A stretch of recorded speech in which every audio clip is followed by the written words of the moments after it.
what do you think about uranium and the Japanese nuclear restarts, supply and demand balance, and et cetera? And there's a related question: is that have you ever seen a time where the uranium thesis had this much upside? Yeah, well, I've written about this, and the first uranium boom was during the 50s when, as a little kid, I remember on the I Love Lucy show, Lucille Ball, her husband, Ricky, decided to become a uranium prospector. So that was the first uranium boom in the US. And the last one, of course, was about the year 2000, when uranium, it got as low as like $10 a pound for yellow cake. It cost at that time $20 to $30 to mine it. And then it ran up to 140, 150, something in that area. And the number of uranium companies in the world went from like 4 or 5 or 6 to roughly 400 companies that had uranium in their name were concentrating on looking for uranium. So now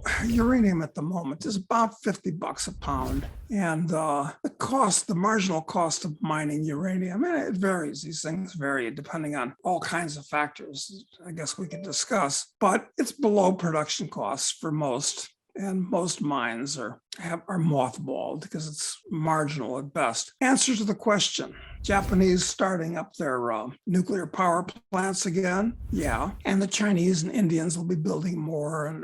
And as stupid as European and destructive as European politicians are, things could get so serious in Europe this winter, they may actually have to back down and say, yep, we have to go to nuclear power because we don't want to use gas, don't want to use coal, can't use oil. So what are you going to do? You're going to burn wood and windmills for an industrial society? No. So it's going to go back to nuclear.